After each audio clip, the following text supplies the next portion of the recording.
আজকের বিষয়বস্তু linear programming problem formulation. আজকে আমরা শিখব কিভাবে লিনিয়ার প্রোগ্রামিং প্রবলেম ফর্মুলেট করা হয়। এর কিছু ধাপ আছে, 5টা স্টেপ আছে। সেই স্টেপগুলো এবার আলোচনা করি। স্টেপ 1, আইডেন্টিফাই কি decision variables and assign symbols like x1, x2, x3 up to xn। প্রথমেই আমাদের যেটা করতে হবে, আমাদের প্রবলেমটা ভালোভাবে পড়তে হবে, পড়ে বুঝতে হবে। বোঝার পর আমরা দেখব যে প্রবলেমে আমাদের কি কি ডিসিশন ভেরিয়েবলস রয়েছে সেইগুলো আমরা আইডেন্টিফাই করব এবং সেই সব ডিসিশন ভেরিয়েবলসগুলোকে আমরা সিম্বলের মাধ্যমে x1, x2, x3 up to xn যা যা সিম্বল আমাদের দরকার হবে তার মাধ্যমে আমরা প্রবলেমটাকে সাজাবো। Second step, identify the objective function and express it as a linear equation. Second স্টেপে আমরা কি করব, যে প্রবলেমটা কি উদ্দেশ্য সেটা আমরা আইডেন্টিফাই করব এবং সেইটাকে আমরা লিনিয়ার ইকুয়েশনের মাধ্যমে, সেই অবজেক্টিভ ফাংশনকে আমরা লিনিয়ার ইকুয়েশনের মাধ্যমে সাজাবো। This objective may be either maximisation of profit or minimisation of cost. তার মানে আমাদের যে কোনো প্রবলেমই হোক না কেন এলপিপি, সেটা আমাদের দু ধরনের প্রবলেম হবে, হয় সেটা ম্যাক্সিমাইজেশন অফ প্রফিটের প্রবলেম অথবা মিনিমাইজেশন অফ কস্টের প্রবলেম। এরপর third step, identify the constraints and express them as equations or inequalities. Third স্টেপে আমরা প্রবলেমের ভেতর কি কি কনস্ট্রেন্ট বা রেস্ট্রিকশন রয়েছে সেইটাকে আইডেন্টিফাই করব। যেমন যে আমাদের ক্ষেত্রে যদি প্রোডাকশন শিডিউলিং এর প্রবলেম থাকে বা প্রোডাক্ট মিক্সের প্রবলেম থাকে, তখন লেবার আওয়ার্স ওয়ার্কড, মেশিন, বিভিন্ন ধরনের যে মেশিনে কাজ করা হয়, অথবা যে ফাইন্যান্স বা ফান্ড, সেগুলো হচ্ছে বিভিন্ন ধরনের কনস্ট্রেন্ট। এই সমস্ত কনস্ট্রেন্ট থাকতে পারে। এই সমস্ত কনস্ট্রেন্টকে আমরা ইকুয়েশনের মাধ্যমে অথবা ইনইকুয়ালিটির মাধ্যমে আমরা এক্সপ্রেস করব। ফোর্থ, অ্যাপ্লাই নন নেগেটিভিটি রেস্ট্রিকশন। যেহেতু আমরা real life problem, real life industry problem, business problem নিয়ে আমরা এই এলপিপিতে এই সমস্ত প্রবলেম আমরা ফর্মুলেট করি ও সলভ করি, তাই এগুলো সব নন নেগেটিভিটি রেস্ট্রিকশন এই অ্যাজাম্পশনেই এই ধরনের প্রবলেম সলভ করা হয়।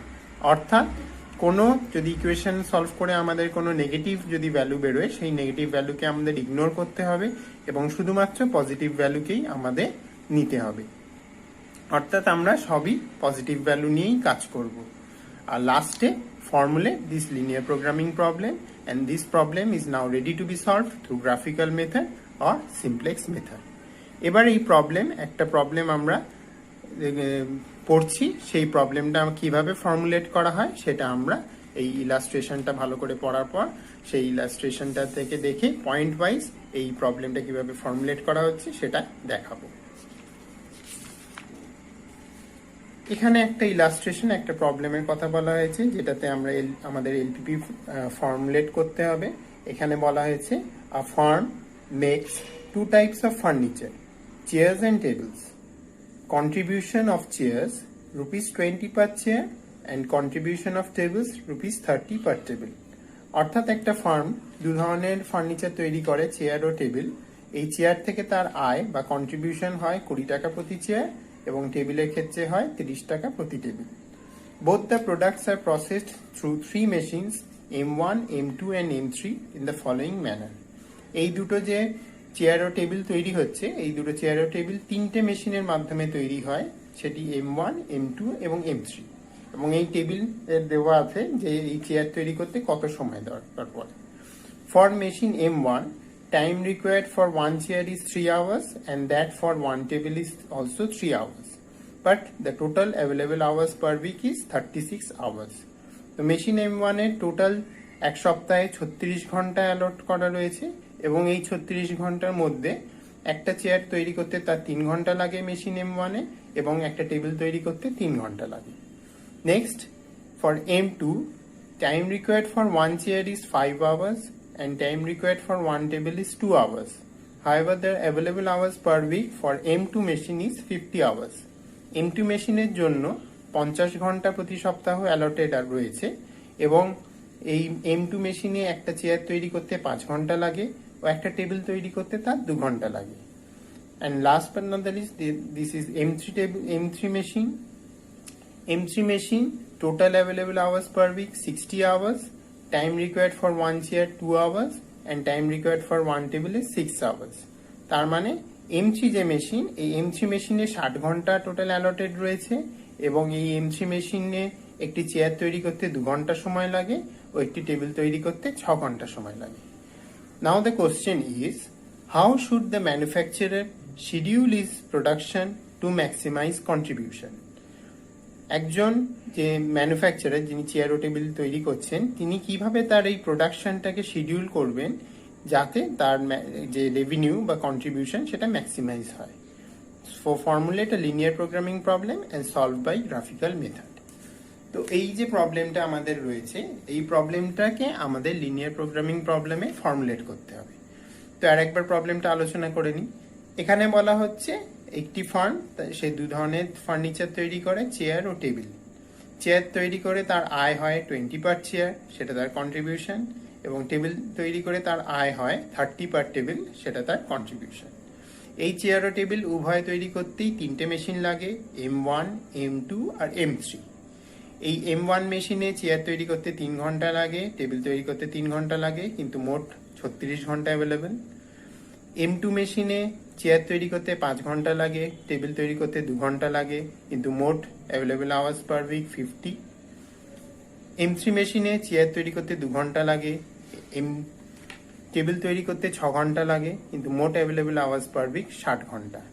এই মোট অ্যাভেলেবেল আওয়ার্স পার উইক হচ্ছে যে ঘন্টা 36 ঘন্টা, 50 ঘন্টা ও 60 ঘন্টা, সেটা কিন্তু কোনো মতেই এক্সিড করবে না। এক সপ্তাহে M1 মেশিন 36 ঘন্টাই ম্যাক্সিমাম ব্যবহার করতে পারবে, M2 50 ঘন্টা ব্যবহার করতে পারবে এবং M3 60 ঘন্টা ব্যবহার করতে পারবে। এইগুলো হচ্ছে কনস্ট্রেন্ট। এবার ম্যানুফ্যাকচারার কিভাবে তার এই প্রোডাকশন শিডিউলিং করবেন সেটাই এই প্রবলেমের বিষয়বস্তু। তো প্রবলেমটি আলোচনা করে আমরা যে জিনিসটা বুঝতে পারছি যে আমাদের এখানে কিছু ভেরিয়েবল রয়েছে, যেমন chair, table, M1, M2, M3 3টে মেশিন। এবার এই প্রবলেম থেকে আমাদের যে জিনিসটা জানতে হবে যে আমাদের কত চেয়ার ও কত টেবিল তৈরি করতে হবে যাতে আমরা আমাদের কন্ট্রিবিউশনকে ম্যাক্সিমাইজ করতে পারি, subject to the constants M1, M2 and M3। তো এখানে আমরা এই প্রবলেমটা আলোচনা করার পর এবার আমরা প্রবলেমটা ফর্মুলেট করি। প্রথমেই আমাদের এখান থেকে যে জিনিস দুটো আমাদের দরকার সেটা হচ্ছে যে আমাদের ডিসিশন ভেরিয়েবলস। তো এই প্রবলেমটা আলোচনা করে আমরা দেখতে পাচ্ছি আমাদের যেটা জানতে হবে সেটা হচ্ছে number of chairs to be manufactured and number of tables to be manufactured. তো এই দুটো আমাদের কি ডিসিশন ভেরিয়েবল সেটা আমরা আইডেন্টিফাই করেছি। এখানে প্রথমে লিখি,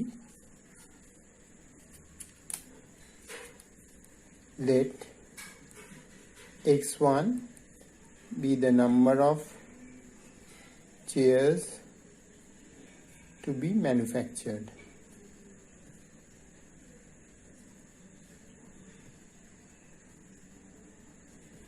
and x2 be the number of tables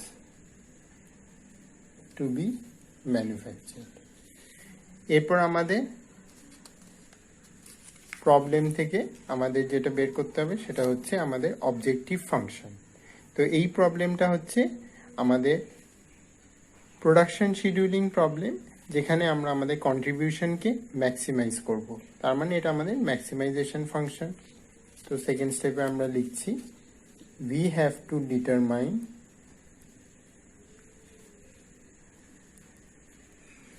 x1 and x2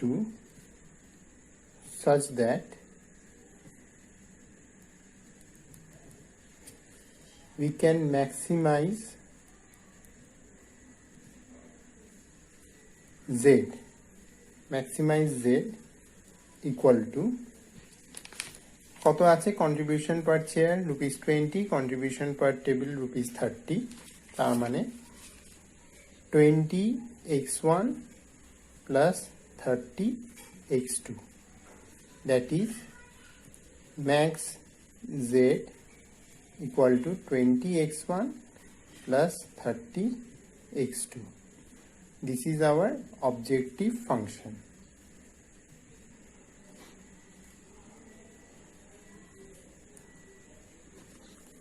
এরপর আমরা দেখে নিই আমাদের কনস্ট্রেন্টস রয়েছে M1, M2 और M3, M1 এর 36 ঘন্টা, M2 50 ঘন্টা, M3 60 ঘন্টা, এটাই আমার maximum available hours per week. তার মানে আমার যেটা আমায় করতে হবে, আমায় সাজাতে হবে সাবজেক্ট টু দ্য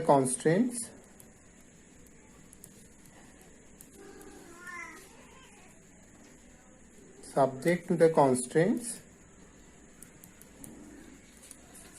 আমার প্রথমে রয়েছে M1 এ 3 ঘন্টা 3 ঘন্টা, টোটাল 36 ঘন্টা। 3x1 plus 3x2 which should be less than equal to 36। 3 ঘন্টা x1 এ লাগছে, 3 ঘন্টা x2 তে লাগছে, টোটাল 36 ঘন্টা। এটা গেল M1 এর ক্ষেত্রে।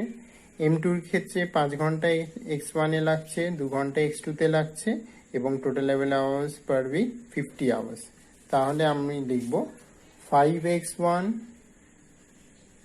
Plus 2x2 less than equal to আমার total available hours per week 50, তাই আমি লিখছি 50। 3x1 plus 3x2 less than equal to 36, 5x1 plus 2x2 less than equal to 50, এবং থার্ড M3 এর ক্ষেত্রে 2 ঘন্টা লাগছে আমার x1 এ, 6 ঘন্টা লাগছে x2 তে, এবং total available hours per week 60 ঘন্টা। তাই আমি লিখছি 2x1 প্লাস 6x2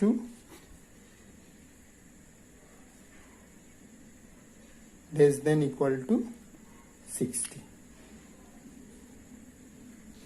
এবার আমি প্রবলেমের পাশে সাজিয়ে নিই, তাহলেই আমি বুঝতে পারবো। প্রবলেমে আমার বলা হয়েছিল 20x1 plus 30x2, এটা আমার ম্যাক্সিমাইজ জেড। তারপর আমার বলা হচ্ছে 3 ঘন্টা 3 ঘন্টা 36 ঘন্টা, 3x1 plus 3x2 less than equal to 36। তারপর বলা হচ্ছে 5 ঘন্টা 2 ঘন্টা 50 ঘন্টা, 5x1 plus 2x2 less than equal to 50, এবং 2 ঘন্টা 6 ঘন্টা 60 ঘন্টা, 2x1 plus 6x2 less than equal to 60। এই সবই হচ্ছে আমার কনস্ট্রেন্টস।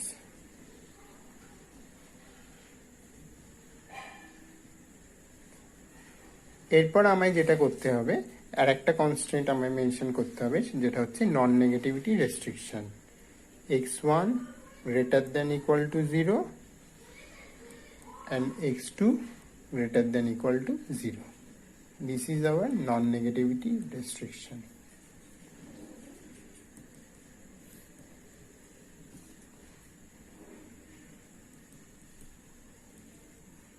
তাহলে আমার গোটা প্রবলেমটা কি হলো না, আমার যে প্রবলেমটা ছিল সেটা হচ্ছে আমার যে কন্ট্রিবিউশন 20 টাকা ও 30 টাকা করে প্রতি চেয়ার ও প্রতি টেবিল অনুযায়ী যে আমার কন্ট্রিবিউশন, সেটাকে কিভাবে ম্যাক্সিমাইজ করব subject to the constraints M1, M2 and M3।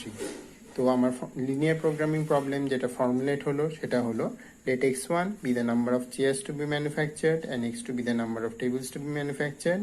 So we have to determine x1 and x2 in such a manner such that we can maximize our objective function, that is max z equal to 20x1 plus 30x2, subject to the constraints 3x1 plus 3x2 less than equal to 36, 5x1 plus 2x2 less than equal to 50, and 2x1 plus 6x2 less than equal to 60। তো এখানে আমার তিনটে inequality equation করতে হয়েছে, যেটা আমার constraint, এবং আমাকে দিতে হয়েছে non negativity restriction x1 less than equal to 0 and x1 greater than equal to 0 and x2 greater than equal to 0। কারণ আমার কোনো নেগেটিভ ফিগার যদি আমার ইকুয়েশন থেকে বেরোয়, সেই নেগেটিভ ফিগারকে আমার ইগনোর করতে হবে এবং শুধুমাত্র পজিটিভ ফিগারই হয়, যেহেতু আমার রিয়েল ওয়ার্ল্ডে প্রোডাকশন নিয়ে আমি এখানে প্রবলেম ফর্মুলেট করছি। তাই আমার নন নেগেটিভিটি রেস্ট্রিকশন রাখতে হচ্ছে x1 greater than equal to 0, x2 greater than equal to 0। তো এই হচ্ছে আমার টোটাল লিনিয়ার